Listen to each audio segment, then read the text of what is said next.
அனைவருக்கும் வணக்கம். அனைவருக்கும் இந்த பொங்கல் திருநாளிலே பொங்கல் திருநாள் நல்வாழ்த்துக்கள்.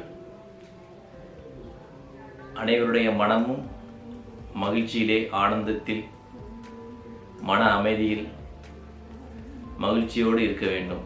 அனைவரும் மனமும் பொங்கலோ பொங்கல் போல் பால் பொங்குவது போல் பொங்க வேண்டும். மனமும் மகிழ்ச்சியில் பொங்க வேண்டும்.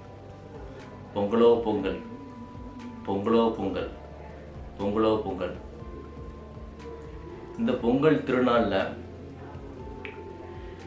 நம்ம பொதுவாக வாழ்க்கையில் பார்த்தீங்கன்னா இன்றைக்கி ஒரு செய்தி என்ன, பொங்கல் திருநாளில் ஒரு நல்ல மனதிற்கான ஒரு செய்தி என்னன்னு பார்த்தீங்கன்னா, நம்ம வாழ்க்கையில் இந்த வாழ்க்கை வாழும்பொழுது நம்முடைய கர்ம பதிவுகளை, நம்முடைய முந்தைய கர்மங்களை கழிப்பதற்காக நாம் வந்திருக்கின்றோம்.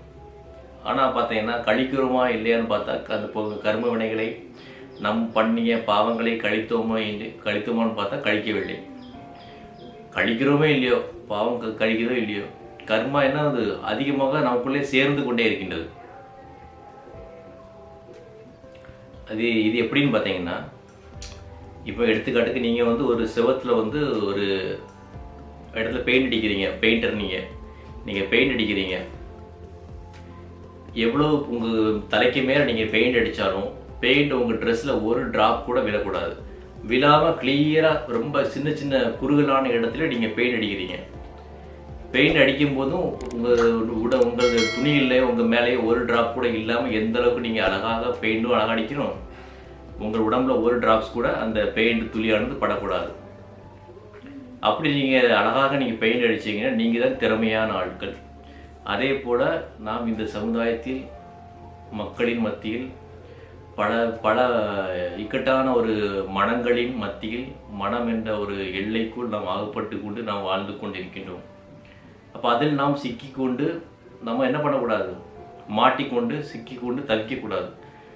அவர்களோடு சேர்ந்து வாழ, இந்த மனதினோடு இந்த சமுதாயத்தினோடு சேர்ந்து நாம் வாழவும் வேண்டும். அதே நேரம் அந்த மனம் என்ற ஒரு மாயையில், மனம் என்ற ஒரு குறுகிய ஒரு சிறைக்குள் நாம் மாட்டிக்கொண்டு தவிக்கவும் கூடாது. அந்த மாதிரி நாம் வாழ்க்கை வாழ வேண்டும். நாம் வாழ வேண்டும். அதே நேரத்தில் புதிதாக நம்முடைய கர்மங்களை சேர்க்கவும் கூடாது. நம்முடைய பழைய கர்மங்களை கழிக்க வேண்டுமே தவிர புதிய கர்மங்களை சேர்க்கவும் கூடாது. அப்படி நாம் வாழ்க்கை வாழ வேண்டும். இப்படி வாழ்க்கை வாழ்ந்தால் நம்முடைய மனமானது எப்பொழுதும் அமைதியாக இருக்கும். இதற்கு நாம் என்ன செய்ய வேண்டும் என்றால், நாம் சிறிது நேரம் கண்களை மூடி நாம் கொஞ்சம் தபம் செய்ய வேண்டும், தியானம் செய்ய வேண்டும். கண்களை மூடி நாம் நமக்குள்ளே பார்க்க வேண்டும். அது 5 நிமிடமோ 10 நிமிடமோ உங்களுக்குள்ளே நீங்கள் பார்க்க வேண்டும். பார்த்து உங்களுக்குள் ஒரு விழிப்புணர்வு வந்துவிட்டால் உங்களது கர்ம வினைகள் என்ன கரைய ஆரம்பிக்கும். விழிப்புணர்வோடு நீங்கள் இருக்கும் பொழுது உங்களுடைய கர்மங்கள் கரையும், வேகமாக கரையும். புதிதாக கர்மங்கள் வராது. விழிப்புணர்வு இல்லாமல் இருந்தீங்கன்னா புதிதாக கர்மங்கள் வந்து கொண்டே இருக்கும். கர்மங்கள் கரைவது மிகவும் கொஞ்சம் கொஞ்சமாக போயிட்டு இருக்கும். அப்புறம் புதிதாக கர்மங்கள் நிறைய வந்துட்டு இருக்கும்.